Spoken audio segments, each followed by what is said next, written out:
Mm, mm. Bien, hermanos, como la mayoría saben, estamos en una serie de una serie de predicaciones en el mes de octubre en relación a, a cuatro enseñanzas. Tienen un enfoque pastoral, ¿no? Desde la perspectiva que yo tengo como pastor de la congregación, hablar de cuatro temáticas que me parece que son muy apropiadas para nosotros como creyentes y como miembros de esta iglesia local. Probablemente tienen aplicación en cualquier iglesia local, pero yo, un poco desde la visión de pastor, quise compartir. Y ya llegamos a la 3 que fue precisamente sobre la familia, y yo le coloqué por título a este sermón o enseñanza: ¿qué nos dice la Biblia sobre la familia? Lo recordarán, ¿no? Y bueno, desarrollamos tres preguntas, básicamente. Tres preguntas que vamos a estar esta noche también compartiendo con mi hermano Joseli, dado que, bueno, les cuento que mi hermano Sergio le avisaron ayer que tenía que ir a trabajar, o el lunes le avisaron que tenía que irse a trabajar hoy, no va a estar con nosotros por 2 semanas. Y por su parte, mi hermano Patricio aún sigue algo afectado después de su cirugía. Así que vamos a estar compartiendo junto con Joseli la aplicación de la enseñanza de este día. Fueron tres preguntas, como decía antes. La primera: ¿cuáles fueron las características de la familia que Dios instituyó? ¿A qué nos referimos con esto? A las características eh, de Edén, ¿no? Del jardín del Edén, a la creación misma. Y vamos a Génesis capítulo 1, que fue el primer pasaje que compartimos, 26 al 31, pero ahí podemos leer en el 26. Lo que quiero destacar es que dice: y dijo Dios, hagamos al hombre a nuestra imagen, conforme a nuestra semejanza, y ejerza dominio sobre los peces del mar, sobre las aves del cielo, sobre los ganados, sobre toda la tierra y sobre todo reptil que se arrastra. Eh, 27, Dios creó al hombre a imagen suya, a imagen de Dios los creó, varón y hembra los creó. ¿Sí? Entonces aquí nos habla de la imagen, ¿no? Y esa imagen, recordarán, está impresa tanto en hombres como en mujeres. Acá la visión de la creación eh, es una perspectiva amplia, ¿no? Como mirado desde lejos, por así decirlo. Y en esa mirada está incluido tanto el hombre como la mujer. Después, en el capítulo 2 vamos a ver el detalle, ¿no? Primero fue el hombre y después la mujer. Pero lo que tenemos que destacar acá es eso, que tanto el hombre como la mujer están hechos a la imagen y la semejanza de Dios. Y eso implica básicamente dos cosas, o al menos dos cosas. Una es la capacidad de relacionarnos con Dios, ¿sí? Que los demás seres vivos no tienen, ¿no? Ahí vemos la imagen de Dios. Y lo otro es cómo Dios hizo responsable al hombre de gobernar, de sojuzgar y de estar a cargo de la creación. Por lo menos en esos dos elementos vemos algo de la imagen y semejanza de Dios. Y aquí tenemos que nosotros hacer este alcance, ¿no? A lo que es el machismo y hoy en boga el feminismo. Dos corrientes que no tienen relación con lo que la Biblia enseña. Muchos quieren decir que el cristianismo es una creencia machista, pero aquí desde sus bases, ¿no? En Génesis vemos que el cristianismo, si bien Dios ha ordenado de cierta manera la relación entre hombres y mujeres, cuando hablamos de la imagen de Dios, esta está claramente tanto en hombre como mujer. ¿Sí? Ambos fueron hechos a la imagen de Dios, ambos tienen la misma dignidad, el mismo valor delante del Señor, y lo más importante, Jesucristo murió y redimió tanto hombres como mujeres a través de su obra. Em, y aquí en este mismo capítulo, ¿no? Se ve algo de eso, de esas tareas que también son en conjunto. En verso 28: sean fecundos, multiplíquense, llenen la tierra, sométanla. Se dan cuenta que está hablando en plural: ejerzan dominio sobre los peces, sobre las aves del cielo, sobre seres vivientes, etcétera. El verso 29, con una intención de producir respecto de las semillas, etcétera. Ahí podemos ver eso, ¿no? Luego, cuando avanzamos al capítulo 2, ¿no? Ahí ya vienen los detalles respecto de quién fue creado primero y quién entonces fue creado segundo. En este caso, Adán fue creado desde el polvo, ¿cierto? Y con el hálito o aliento divino. Y luego Eva fue formada a partir de una costilla de Adán, dice el texto bíblico. También mencionábamos ese día respecto del trabajo, ¿no? Eso también es un punto interesante de recordar. El trabajo sale como labor para el hombre previo a la caída, sí, previo a la entrada del pecado en el mundo. Por lo tanto, el trabajo no es una maldición, sino más bien algo que Dios había establecido aún antes de este evento de la intromisión del pecado. Ahí vemos otras responsabilidades, ¿no? La responsabilidad que tiene el hombre de trabajo y otra muy interesante también para los hombres, cuando el Señor en 2:16 da esa orden, ¿no? Se la dice a Adán directamente. El Señor Dios ordenó al hombre: de todo árbol del huerto podrás comer, pero del árbol del conocimiento del bien y del mal no comerás, porque el día del que él comas ciertamente morirás. Hace a Adán responsable directo, y posteriormente de eso viene la formación de la mujer, desde el verso 18 en adelante. Em, Decíamos el día domingo, ¿no? Que había sido tomada de la costilla, y ahí entonces el Señor formó a la mujer. Entró Adán en un sueño profundo, dice el texto, y, y eso da cuenta de una manera distinta, ¿no? El hombre fue tomado desde el polvo y la mujer en este caso desde la costilla. Y eso también da un carácter bien particular respecto de la unión con un hombre y una mujer, ¿no? Es una unión íntima en ese sentido, porque la mujer proviene, digamos, del hombre, ¿sí? Y una de las razones que también levanta el texto, nos dice el texto, que Dios dice: no es bueno que el hombre esté solo. Había un sinnúmero ya de seres vivos creados, pero no se había encontrado una ayuda idónea para el hombre, ¿sí? El hombre, por decirlo así, estaba incompleto. Entonces, Dios crea a la mujer para que ahora sí el hombre pueda estar completo, para que ambos también se puedan llegar a complementar. Esta ayuda idónea no es inferior, ¿no? Sino más bien viene a completar al hombre, como muchos comentaristas sostienen. Aquí quisiera compartir algo que encontré en la Biblia Diario Vivir, déjeme buscarlo.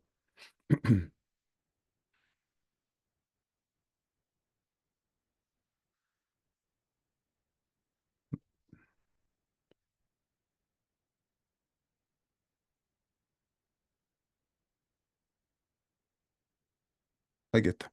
Dios le dio al matrimonio de Adán y Eva como un regalo. Ellos fueron creados perfectamente para complementarse entre sí. El matrimonio no fue establecido solo por conveniencia, ni tampoco se originó en alguna cultura. Fue instituido por Dios y cuenta con tres aspectos básicos. El hombre deja a su padre y a su madre, y en un acto público se compromete con su esposa. El hombre y la mujer se unen al tomar la responsabilidad del bienestar de cada uno y al amar a su pareja sobre todos los demás. Tercero, ambos llegan a ser uno solo en la intimidad y en el compromiso de la unión sexual, que está reservada solamente para el matrimonio. Los matrimonios sólidos incluyen estos tres aspectos. Pues es algo muy similar a lo que yo también compartía ese día en la predicación, ¿no? Respecto de esas tres características que hablan de dejar padre y madre, unirse a la mujer, ¿cierto? Y ser una sola carne.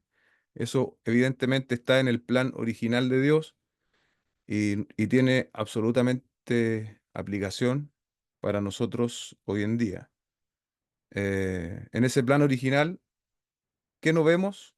¿Sí? No vemos divorcio, ¿cierto? No vemos relaciones sexuales casuales, no vemos adulterio, no vemos concubinatos, relaciones clandestinas, homosexualidad, relaciones de competencia opresión dentro del matrimonio, no vemos feminismo, no vemos machismo. Ahí vemos una relación abierta, ¿no? Una relación absolutamente sana en los términos que Dios la había establecido. Am, y eso es a lo que nosotros como creyentes tenemos que estar apelando, iglesia. Ese debe ser nuestra meta, por así decirlo. Pero ya no obviamente en el escenario de Adán, sino a través de Cristo. A través de Cristo y su redención, nuestros matrimonios, nuestras relaciones, tal vez para aquellos que aún no están casados o no son casados directamente, relaciones entre los seres humanos también están con absoluta claridad, o podemos implicarla más bien a través de estos pasajes en el Génesis. Y si bien no ninguno de nosotros, por ejemplo, los que somos casados, vamos a tener matrimonios perfectos, eh, eso no quiere decir que no lo persigamos, ¿no? Que no lo sigamos intencionalmente. Es Cristo quien nos está llevando entonces a este punto inicial, ¿no? A este punto original de la creación. Así que ese es un poco el escenario o la respuesta número uno, recordando algunos puntos importantes y sobre todo cuando nosotros comparamos con lo que es la sociedad hoy. Hay un alto grado de divorcio actualmente, qué decir de los matrimonios entre personas del mismo sexo, la relación también entre los hijos y los padres. En fin, vemos cómo hay una distorsión total en la sociedad actual en términos generales y eso obedece porque el hombre le ha dado la espalda a Dios. No debe ser así entre nosotros los creyentes. Ahora dejo a mi hermano Joseli también para que comparta respecto de esta primera pregunta, ¿no? Amén, hermanos. Y sí, ese primer escenario, claro que es el ideal de Dios, es lo que el Señor había diseñado originalmente, o sea, que fuese el tema de la familia, el matrimonio, y cómo los seres humanos se iban a desenvolver, obviamente, en la creación. Pero quiero hacer un par de alcances. Estuve, bueno, meditando en ese tema de cuando el Señor crea a la mujer, ¿no? Bueno, hay algunos que piensan, por ciertas teorías que hay, de que el capítulo 1 y 2 son dos mujeres distintas. Piensa que la mujer del capítulo 1 se creó al mismo tiempo que el hombre y la del capítulo 2 se creó a partir del hombre.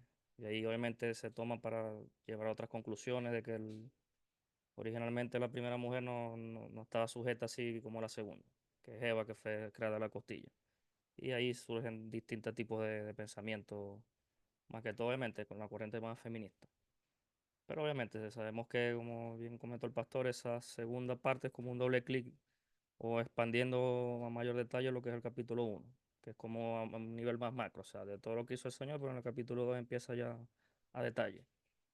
Y claro, cuando el Señor crea al hombre, o sea, él sabe que le hace falta su ayuda idónea, ¿no? Y en el momento que, o sea, ¿cómo hace el Señor para que el hombre lo piense? Porque el hombre tampoco sabía eso. Él estaba obedeciendo lo que el Señor le mandó primero, o sea, que era darle nombre a ciertos animales, o sea, los que estaban allí. El hombre empieza a dar nombre a los animales y claro, el Señor después dice, bueno, al hombre le falta su ayuda. Entonces era como un ejercicio para que Adán se diera cuenta, claro, que entre todas esas especies de seres vivos que había, no había uno que se asemejara a él, que fuese como su par, o sea, su igual. Entonces ahí el Señor obviamente ayuda a que el hombre se dé cuenta de eso, haciendo ese pequeño ejercicio, bueno, por eso que después lo hace caer en el sueño y luego él pasa lo de la mujer que la saca la costilla y cuando él despierta se la encuentra ya y es una alegría para ambos, o sea que saber que el ser humano en sí se complementa el uno al otro, el hombre y la mujer. Entonces, se crea la mujer como ayuda idónea y meditando en esa palabra ayuda, o sea, porque a veces se ve como que, ¿qué significa ayuda? Algunas mujeres podrán como preguntarse eso. O sea, ¿significa inferioridad o porque el hombre no puede ser la ayuda idónea de la mujer? O sea, tiene que ser la mujer la ayuda del hombre. Entonces, como que siempre llevan ese término de ayuda a niveles como si fuese inferior. Yo tengo que ayudarlo a él y no puede ser al revés. Pero también vemos en la escritura que eso no es así. O sea, en el término de ayuda no significa que sea inferior. en ningún momento, en ningún sentido, porque de hecho se aplica muchas veces ese mismo término a Dios, o sea que Dios nos ayuda a nosotros. Entonces, si implicamos que ayuda para la mujer es inferioridad, o sea, tendremos que implicar lo mismo para Dios y sabemos que Dios no es inferior a nosotros en ningún sentido, de ninguna manera. Entonces, obviamente, el término ayuda no quiere decir inferioridad. No, al contrario, es como un igual, es como ayudarlo o empujarlo hacia realizar el propósito por el cual el Señor diseñó a la humanidad. Entonces, entre uno de esos estaba también el tema de procrear, o sea, de jugar la tierra. Para ello, obviamente, tenía que ver esa procreación para poder poblar toda la tierra. Y eso no pudo haberse llevado a cabo si no hubiese estado la mujer, o sea, tenía que haber estado los dos para cumplir a cabalidad ese rol. Y de acuerdo a que ellos son obviamente imagen y semejanza del Señor, hombre y mujer.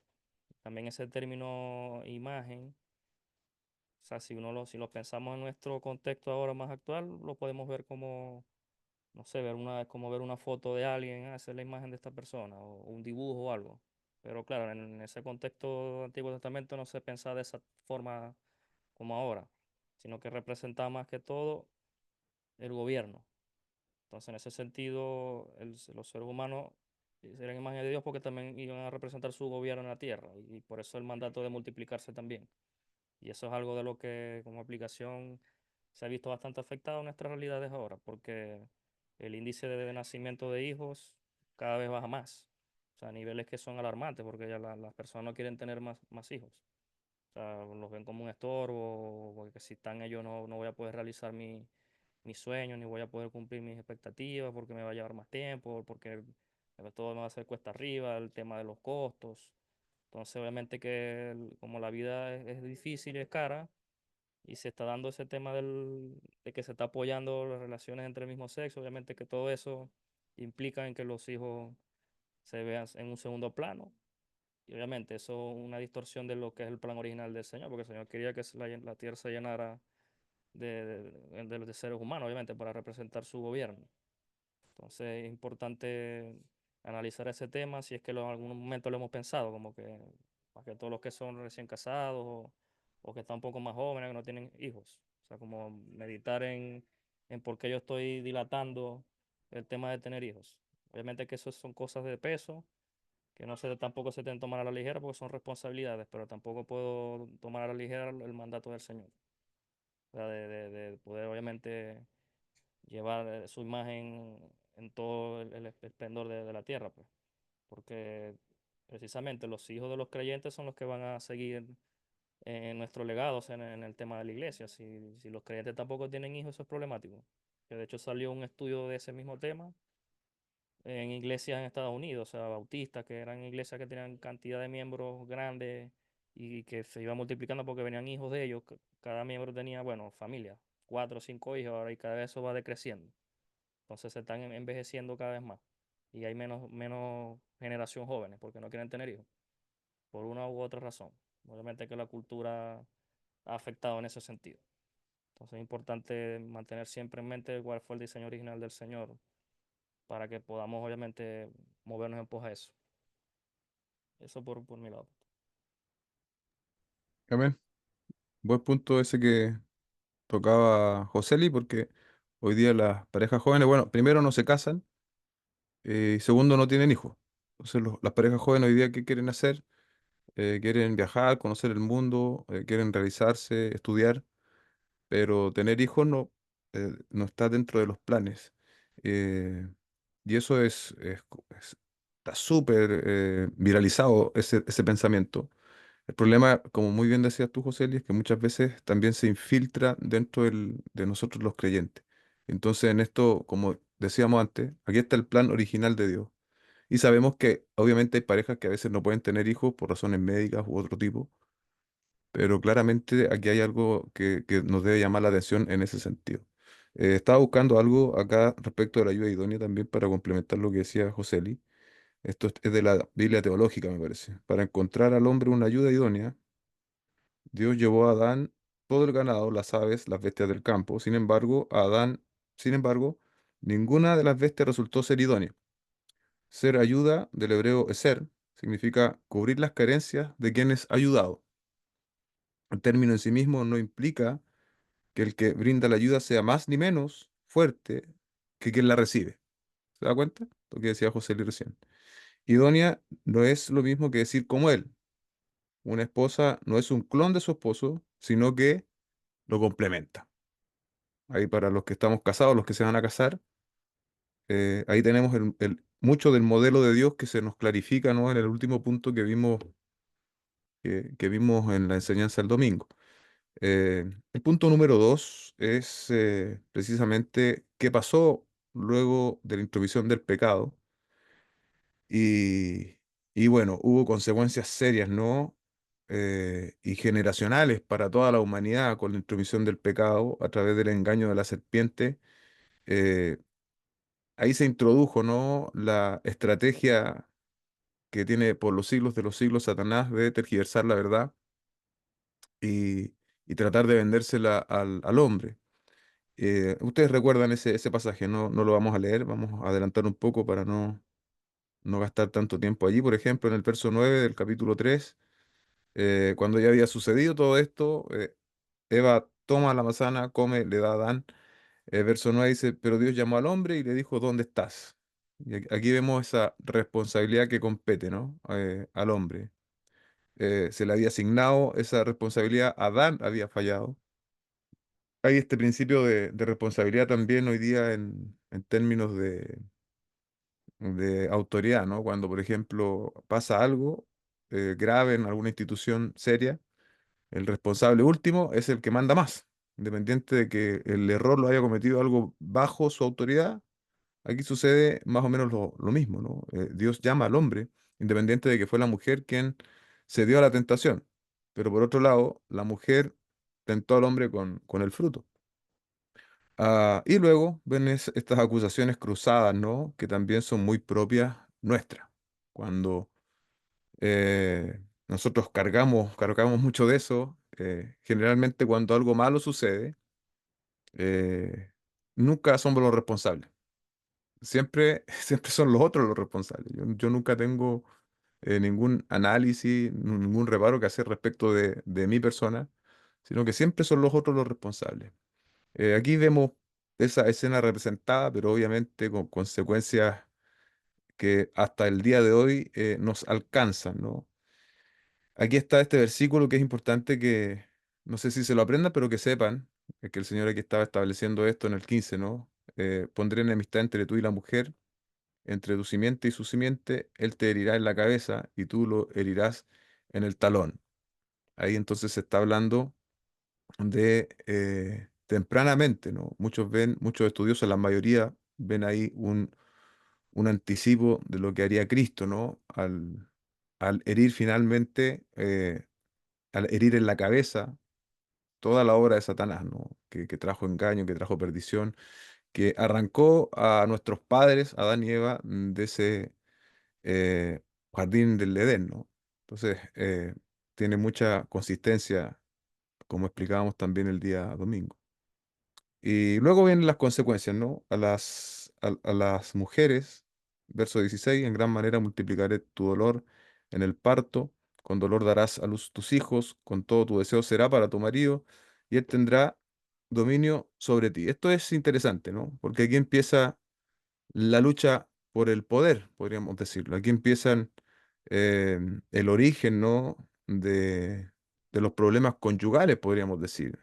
Cuando el Señor le dice, con todo tu deseo será para tu marido y él tendrá dominio sobre ti. Se van a empezar a enfrentar dos fuerzas constantemente. La mujer que va a querer tener dominio, pero ¿quién va a tener, perdón, va a querer tener el deseo, ¿no? de dominar, pero quien tiene el dominio va a terminar siendo el hombre.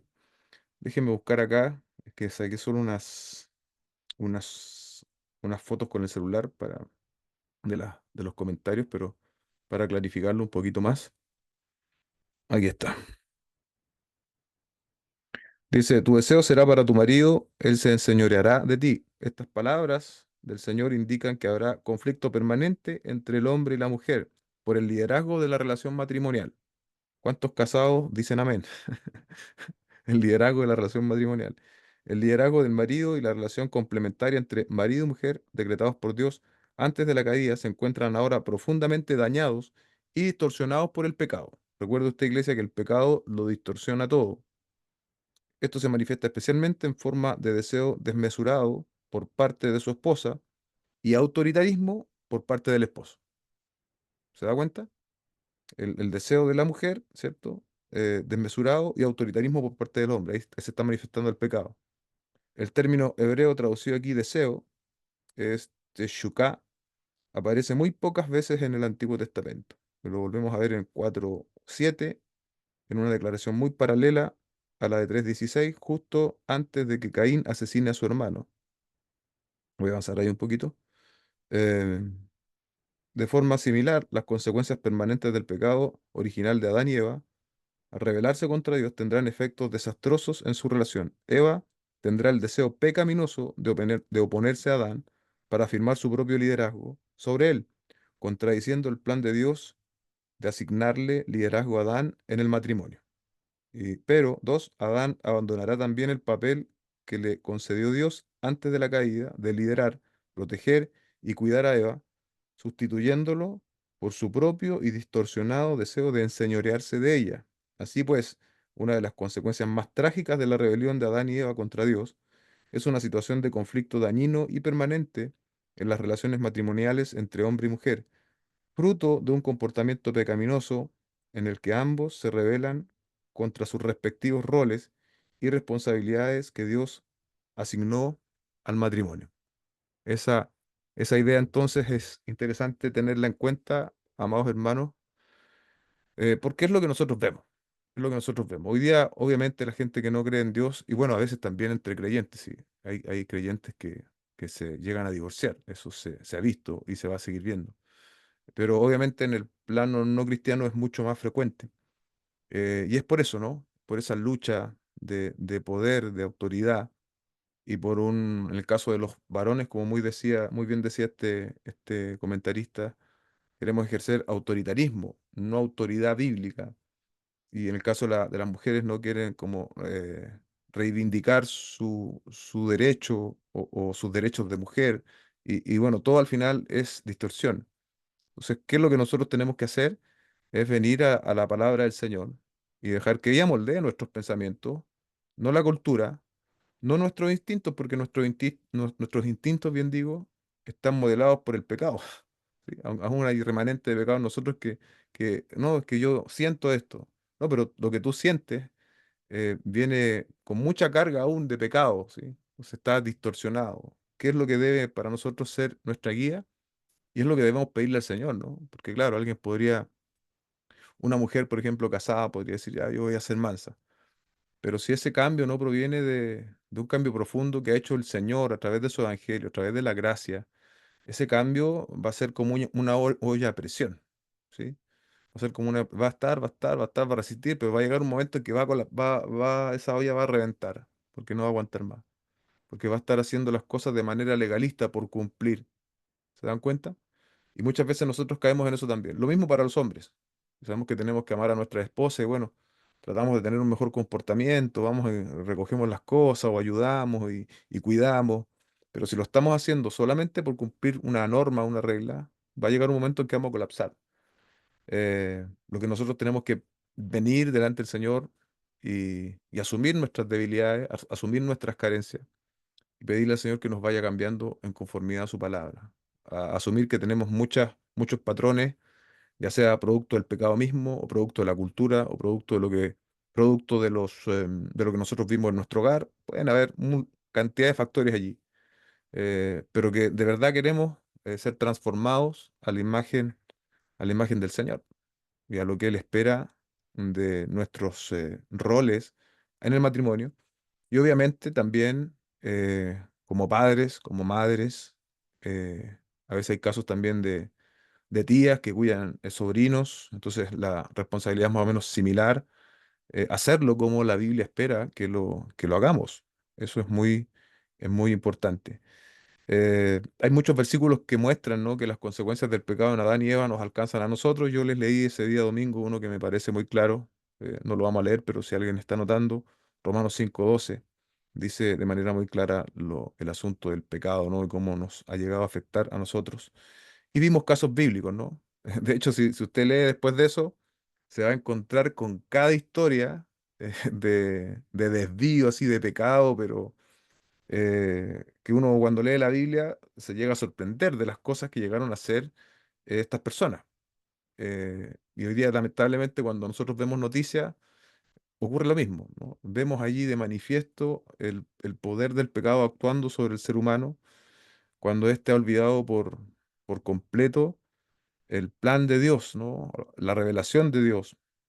Quisiera así aquí complementar, si me ayuda Joseli, Primera de Corintios 6 del 9 al 11. Primera de Corintios 6 9 al 11. Vamos a leer.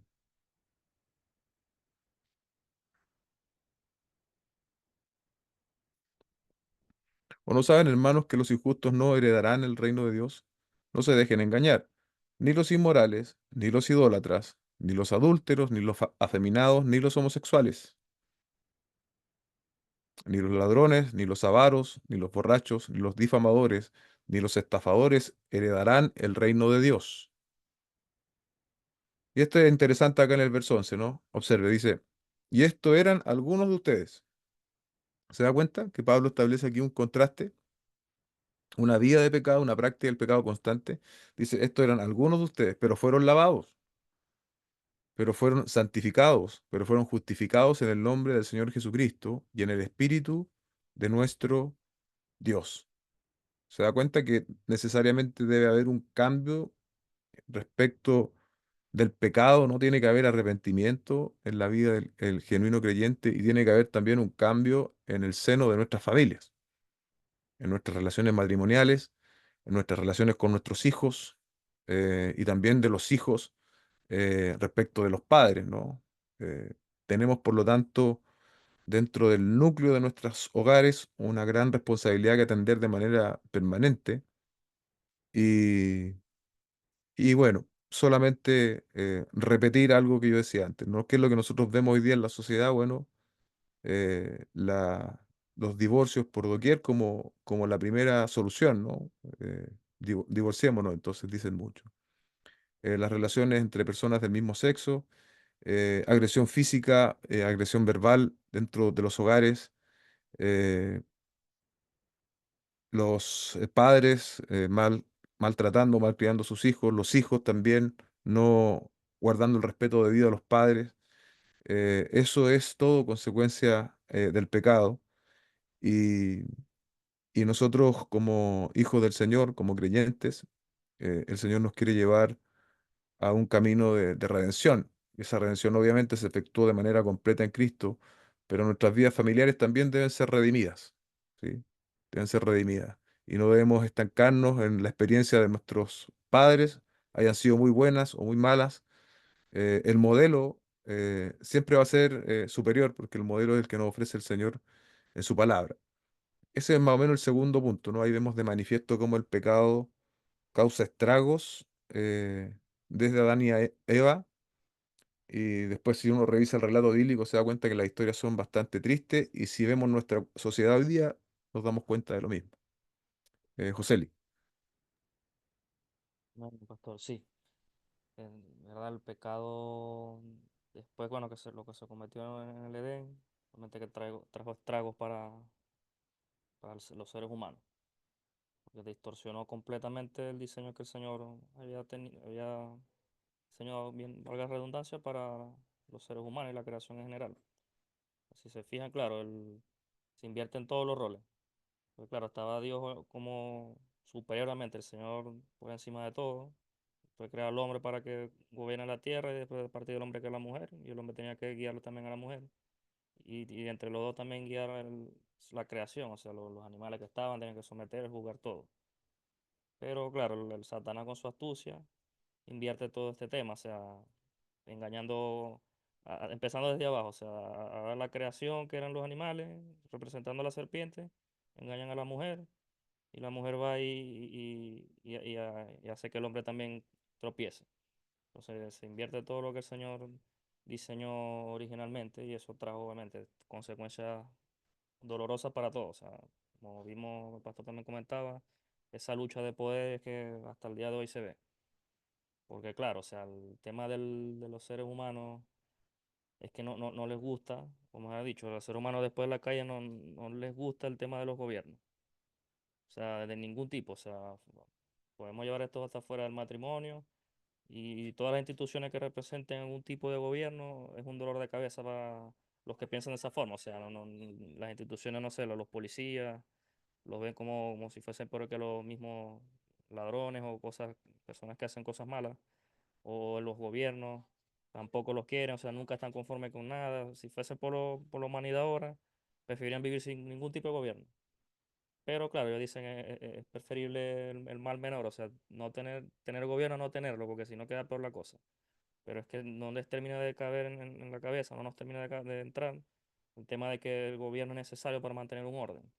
Y fue una idea del Señor, eso no fue idea de los hombres, o sea, no fue que el hombre que actuó de esa manera porque vino de su propia cuenta, fue un diseño de Dios, de que fuese ese el orden que él estableció.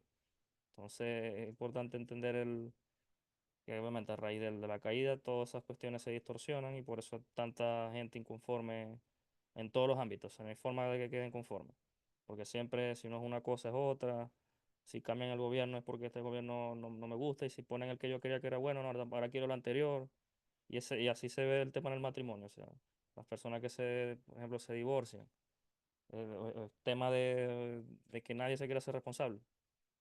O sea, todo el mundo quiere echarle la culpa a otra persona y no ver, y verme yo mismo y ver mis pecados, o sea, que es lo que pasa a raíz de la caída, o sea, Adán se esconde, le echa la culpa a la mujer le echa la culpa a la serpiente y ahí todo el mundo se echa la culpa.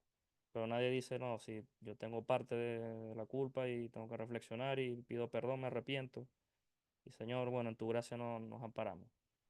Entonces ese es el problema del pecado, que nunca nos hace ver nuestras caídas o nuestras debilidades. Siempre queremos ver la de los demás. Y como dice, bueno, el mismo Señor, sáquense, que nos saquemos la paja del ojo para poder ver bien la de los demás. O sea, siempre queremos ver primero la otra.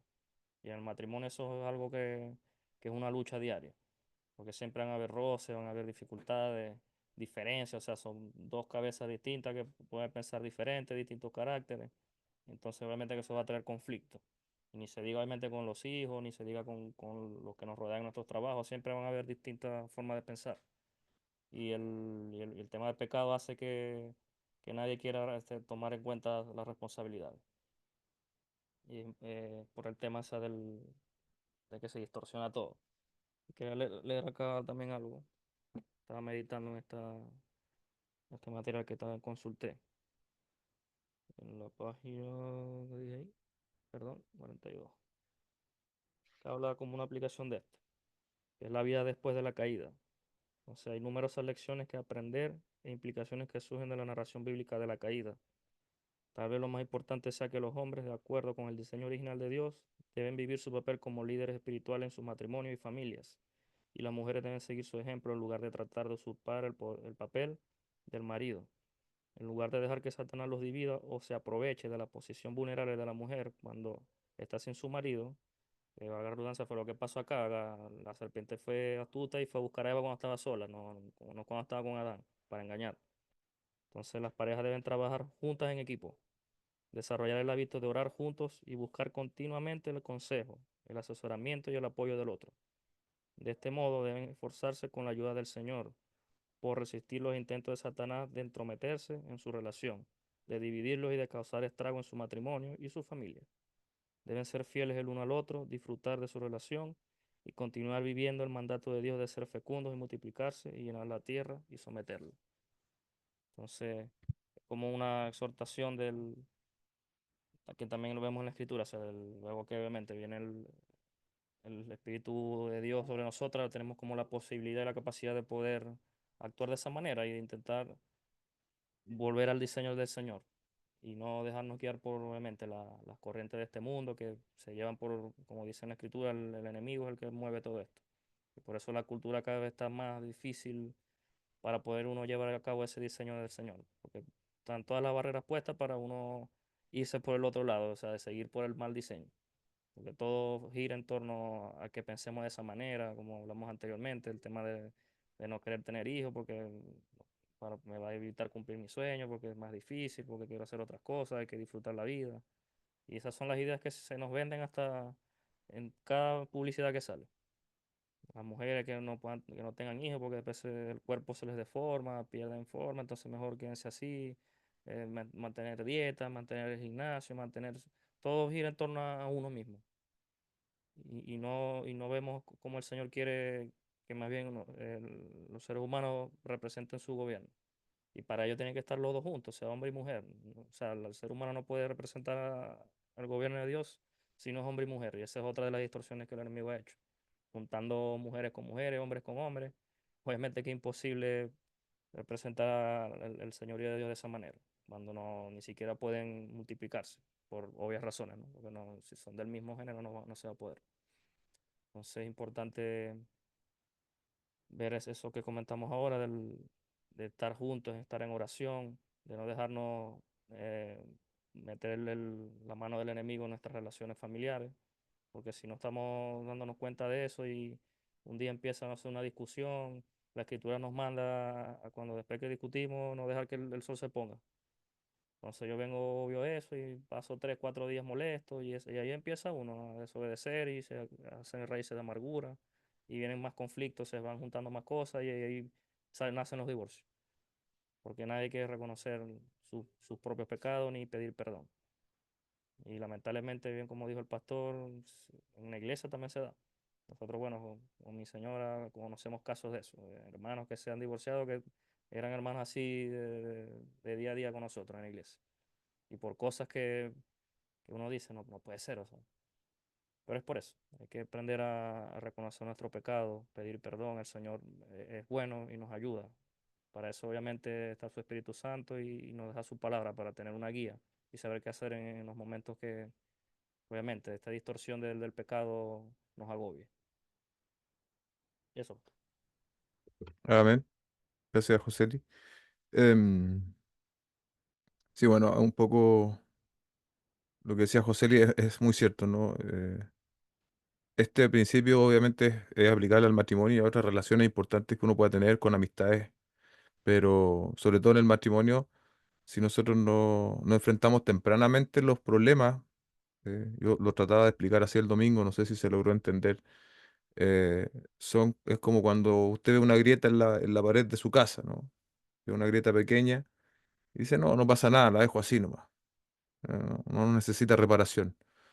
Pero bueno, acá Chile es un país sísmico, ¿no? Lo sabemos. Pero basta que venga un buen remesón para que eso que era una pequeña grieta insignificante termine destruyendo el muro por completo. Entonces, yo creo que todos nosotros tenemos ese llamado de Dios porque generalmente dejamos pasar más tiempo del necesario cuando tenemos discusiones. Y eso no debiese ser. Debiésemos cultivar humildad, mansedumbre y, y creo que esto yo lo he dicho en otras oportunidades. Y activar, entre comillas, ¿no? El poder del uno. ¿Cuál es el poder del uno? Que soy yo quien se acerca, independiente de que yo piense que yo no tuve la culpa, sino que la responsabilidad la tuvo el otro. Pero el poder del uno hace entonces que haya ya alguien que está con la intención y la actitud correcta de acercarse, de pedir perdón. Hay alguien que está actuando como Cristo, ¿no? Recuerde que Cristo redimió pecadores como tú y yo, y como yo. Y Él era santo. Entonces, ¿cuánto más nosotros debemos imitar también a Cristo en nuestras relaciones? Bueno, finalmente, creo que igual se absorbe un poco ya en lo que hemos hablado, ¿no? Pero acá me dirigí a textos del Nuevo Testamento para hablar de cómo Cristo, ¿no? afecta a nuestras familias, cómo el nuevo pacto modela nuestras familias.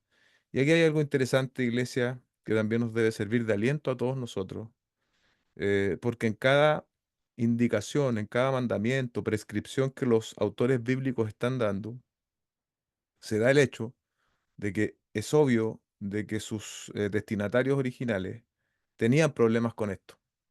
¿Se da cuenta?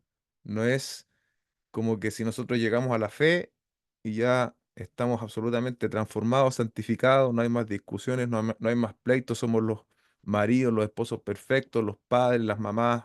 No, no. Y el texto nos da cuenta de eso, ¿no? De hecho, cuando, por ejemplo, todas las cosas que nosotros vemos que escriben los autores bíblicos, era porque estaban, entre comillas, atacando algo que estaba sucediendo con sus destinatarios. Cuando un autor bíblico dice, ámense los unos a los otros, probablemente porque faltaba amor, ¿no? Sopórtense, probablemente porque se estaban soportando poco. Y aquí, en el caso de los textos que yo escogí de manera intencional para hablar de las relaciones dentro de la familia, es lo mismo, es lo mismo. Por lo tanto, no debe haber desesperanza en este sentido en nosotros. Así como que, bueno, ya llevo tantos años de casado y sigo batallando con las mismas cosas, o no puedo mejorar como papá o como mamá, soy un hijo aún que me cuesta mantenerme y obedecer a mis padres. Hay tantas aplicaciones en esto, ¿no? Pero lo hermoso es saber esto, iglesia, de que los que recibieron estos escritos de primera mano estaban enfrentando quizás las mismas batallas que enfrentamos nosotros, ¿sí? Y eso debe darnos esperanza, debe darnos esperanza. Ellos lo recibieron y probablemente ellos se movieron en la dirección correcta. Y es lo que también debe ocurrir con nosotros, movernos en la dirección correcta. Pedirle al Señor examine nuestros corazones y también hacer un examen objetivo de nuestras actitudes. ¿Cómo soy yo como esposo? ¿Cómo eres tú como esposa? ¿Cómo eres tú como mamá, como papá? ¿Cómo tú eres como hijo? Y hacer un examen objetivo a la luz de la palabra. Y otra vez lo que yo decía antes, venir delante del Señor de manera que Él nos cambie, Él nos cambie, Él nos cambie en el fruto, en el jardín de su gracia, ¿no? En el jardín del Evangelio, donde lo que va a brotar va a permanecer. Quizás no va a ser un árbol de crecimiento rápido, pero digo yo, más vale un crecimiento lento y constante que un crecimiento rápido, que en el primer temporal el arbolito va a salir de raíz. Pero en cambio uno lento que va echando raíces profundas va a quedar. Va a quedar, van a venir los sacudones, van a venir los problemas, van a venir los conflictos, pero ahí se va a mover de un lado al otro, pero va a quedar. Y eso es lo que el Señor quiere hacer con nosotros, iglesia. Y esto no es de la noche a la mañana. Esto no es después de usted escuchar este sermón, esta semana va a ser un mejor esposo, un mejor papá. No, no es así, no es así. Pero hoy día sí estamos enfrentándonos a esta verdad. Y si la tenemos al frente de nuestros ojos y somos sensibles y recibimos, bueno, vamos a estar batallando o recordándonos. A lo mejor muchos ya habían escuchado esta enseñanza, o la habían leído en algún libro, o la habían escuchado de otro predicador, no lo sé. Pero Dios sabe que necesitamos volver a oírlo porque nosotros constantemente olvidamos. Entonces, no caer en el pesimismo, la frustración, sino que extendernos hacia adelante, recibir esta palabra y empezar a ponerla por obra en el poder de la gracia del Señor, de su Espíritu, y empezar a avanzar, empezar a avanzar. Yo nombré varios versículos, no, déjeme ver quizás solamente para enfatizar algunos, pero yo creo que ya los absorbimos bien incluso en la primera parte que hablamos junto con José. Hablamos de la sumisión que la Escritura establece, ¿no? Respecto de las mujeres hacia el hombre. Es una sumisión, no es autoritarismo que el hombre exige, es una sumisión que brota desde desde la mujer en obediencia al Señor, porque ambos, hombre y mujer, están sometidos a Cristo, ¿sí? O sea, la mujer se somete a su marido porque su marido está sometido a Cristo a su vez.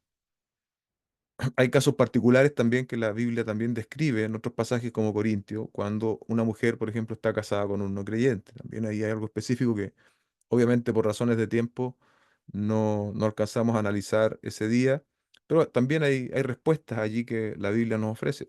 En el caso de los maridos, no, tenemos el gran desafío de amar a nuestras esposas como Cristo amó a la iglesia. Imagínese lo que significa eso. Y los varones, ¿en qué tenemos que pensar? En cómo Cristo amó a la iglesia. La amó hasta la muerte, la amó con su vida. Así nosotros también tenemos que amar a nuestras esposas. Y finalmente los hijos, ¿no? Los hijos, dice la Escritura, que deben obedecer a sus padres en todo, porque esto es justo. Y ahí recuerda ese mandamiento con promesa, ¿no? Honra a tu padre y a tu madre, que es el primer mandamiento con promesa, para que te vaya bien. y tengas larga vida sobre la tierra. Por su parte, los padres no provoquen a ir a sus hijos, sino que críenlos en disciplina e instrucción delante del Señor.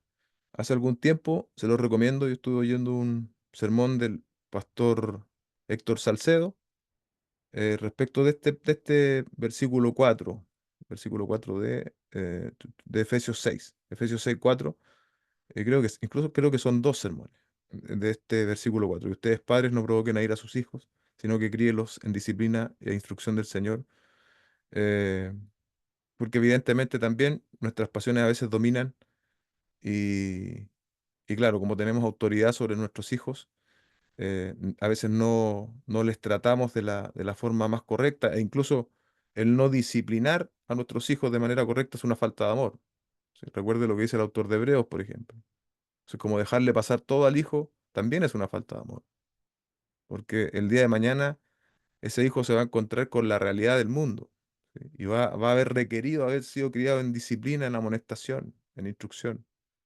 Y por otro lado también, la agresividad también está mal. ¿Se da cuenta? Que necesitamos un equilibrio y ese equilibrio lo provee definitivamente la escritura. Y es allí donde nosotros debemos andar como padres. Bien, José, si quieres agregar algo, hermano, te dejo el espacio. Amén, pastor. Y sí, bueno, más que todo puntualizar esta parte de la sumisión y el amor que el hombre tiene que tener de forma sacrificial, ¿no? Que básicamente en Efesios 5 se toca ese punto, ¿no? Porque claro, cuando vamos al mismo punto del tema de la ayuda de Génesis, que siempre ven el tema de la sumisión, por ejemplo, en la mujer como algo, como si ella fuese menos, cuando al contrario, o sea, eso lo está haciendo en obediencia al Señor.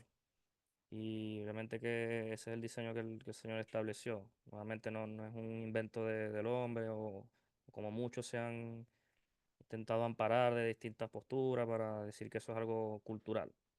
Bueno, que en la cultura antigua era así, por eso es que en la escritura decía eso, pero en la cultura ahora no es eso y hay que llevar la Biblia ahora, modernizarla, por así decirlo.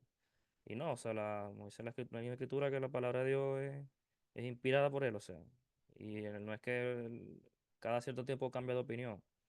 O sea, el Señor estableció lo que está allí de forma inspirada para poder bendecirnos, obviamente. Y sabemos que son cosas que se dan cuesta arriba y se cuestionan en este momento por la caída, obviamente, porque ya hay pecado y eso hace que nos cuestionemos las verdades que están en la Escritura. Pero en el momento inicial, o sea, cuando estaban Adán y Eva, no se cuestionó nada de estas cosas, o sea, hasta la caída es cuando uno empieza a cuestionarse. Y por eso es que uno ve estos temas ya como pesados, ¿no? La mujer, la sumisión y que el hombre tenía que amarle y sacrificarse, es como pesado. Es preferible que cada quien haga lo que le guste, que cada quien vea por su cuenta. Que hay matrimonios que son así, o familias que cada quien ve por su bienestar nada más. Pero vemos cómo se estableció un orden por el Señor ahí para poder obviamente volver al diseño original. Y lo bueno y la realidad, o sea, que nos ampara a nosotros es que no estamos solos en ese caminar. El Señor nos ha dado su espíritu ahora para que nos aporte y nos ayude en esta tarea. Porque si fuese por nuestra propia fuerza, nunca lo vamos a hacer. Siempre va a pasar lo que pasó en la caída, o sea, empezaron a haber muerte, el hijo mató al otro hermano, o sea, eso, y cada vez era peor cómo se iba deteriorando los seres humanos. Pero el Señor nos ha dejado su espíritu ahora para poder volver a ese diseño y tenemos obviamente ejemplos en Cristo también.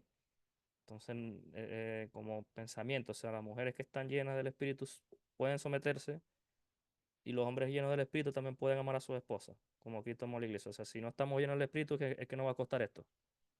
Entonces, cuando a mí me esté costando, o cuando a nuestra esposa también le esté costando lo que implica el tema de la sumisión, tenemos que empezar a analizar qué tan lleno del Espíritu estoy. Porque si nos cuesta es porque estamos más en la carne que otra cosa.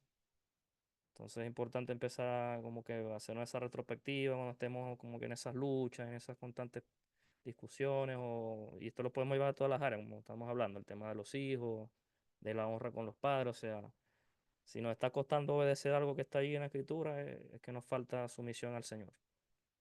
Entonces es momento de, obviamente, de arrepentirnos, de volver al Señor, en oración, pedirle que nos ayude a obedecerlo, o sea, porque no es que estamos intentando hacer algo por nuestra cuenta, porque se nos ocurre, porque el Señor nos lo deja en su escritura y es lo que el Señor, es la forma que el Señor nos bendice, porque eso también que está allí es para nuestra bendición, o sea, no es para que nos controle ahí como si fuésemos robots, porque el Señor sabe que de esta manera es que vamos a ser bendecidos.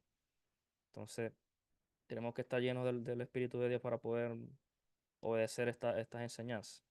Y otro que quería también implicar es que, claro, inmediatamente después de Efesios 25 viene el capítulo perdón, capítulo 5 donde habla del tema de la familia, después va hablando de los hijos, del tema de los padres, de los siervos con los amos, y todo eso como en el mismo tenor de la obediencia al Señor. Y después habla el tema de la armadura del Espíritu. Generalmente uno toma ese pasaje como un amuleto, lo separa de todo lo demás, pero para poder, obviamente, vivir de la forma que el Señor quiere ahora, como la familia del Nuevo Testamento, en el Nuevo Pacto, tenemos que poner esa armadura. O sea, eso no es nada más para, obviamente, la lucha en el día a día, salir a la calle, el enemigo, en el trabajo, no, eso es para también el tema familiar, o sea, y el contexto inmediato es ese, porque ese pasaje está después de todo ese tema de la familia y de las distintas relaciones que hay en la sociedad. Entonces, cuando estemos en esas luchas, ponernos esa armadura, o sea, tener la fe, el escudo para echar fuera la trampa del enemigo, sus ataques. Cuando nos metan en la mente, no sé, buscar una solución que no sea la que está en la escritura, o esos creyentes o que están casados y de repente hay problemas y empiezan a mentalizar el divorcio. Ahí hay que ponerse la armadura y empezar a echar fuera todo eso porque no es lo que la escritura nos está enseñando, ni es la voluntad de Dios. O sea, no hay forma que el Señor quiera que unos creyentes dejen ese pacto que hicieron delante de Él. Entonces es importante colocarnos esa armadura para poder hacer frente y poder cumplir ese mandato de esa familia ahora renovada en el Espíritu, en el Nuevo Testamento. Eso, pastor. Amén. Amén. Gracias, hermano José. Bien, iglesia, vamos a orar. Te pido que cierres tus ojos para que oremos junto al Señor. Padre Celestial, te damos gracias por esta oportunidad que tú nos das de volver a tu palabra, Señor. Te rogamos, Señor, que obres en cada uno de nosotros, Señor, para quienes estamos en este maravilloso vínculo que tú has creado, que es el matrimonio. Podamos ser confrontados, Señor, con esta enseñanza y que podamos ponerla por obra, Señor, podamos llevarla, Señor, a la práctica de manera regular, amparados siempre en tu gracia y como muy bien se decía recién, que podamos ser hombres y mujeres llenos de tu espíritu para que así, Señor, podamos vivirlo de manera permanente, no de manera perfecta, pero sí de manera permanente, asumiendo constantemente cuando erramos, cuando pecamos y transitando la vereda del perdón, Señor. También para quienes somos padres, Señor, quienes son madres, Señor, quienes hoy día están en un lugar de autoridad, quizás respecto de sobrinos o otro tipo de familiares que están en el fondo enseñando, criando, Señor, jóvenes o niños. También te pido que tú puedas darles la sabiduría que se requiere y como hemos visto, ¿no? Poder ejercer desde tu palabra en la disciplina, el cariño, el amor también necesario que se requiere para esta tarea tan difícil que hoy tenemos, Señor, que es criar niños, que es criar jóvenes, Señor, que es llevarlos por el camino, Señor, enseñarles tu camino. También por quienes son hijos, Señor, te ruego que oramos por los más jóvenes de la iglesia, por aquellos que van de manera esporádica, Señor. Te pedimos que tú puedas alcanzarlos con tu palabra, con tu evangelio, que puedan reconocerte, Señor, como Dios, que puedan venir delante de ti a través de Cristo y que también nosotros como iglesia les hagamos sentir como lo que son, Señor, como jóvenes, como niños, como niñas que son importantes dentro de nuestra congregación. Así que también como iglesia local podamos activar en ese sentido, Señor, de que tal vez esos jóvenes que pasan por allí, que a veces nosotros no les prestamos mucha atención, que se sientan, Señor, atendidos por nosotros los más adultos, Señor. Ayúdanos, Señor, a poder crecer como congregación y que en la medida que nuestras familias crezcan, que nuestras familias cumplan ese propósito que tú diste originalmente, ciertamente la iglesia también va a crecer y va a madurar, Señor. Te damos muchas gracias por tu enseñanza. Te pedimos que tú sigas obrando en nosotros. En el nombre de Jesús oramos. Amén y amén.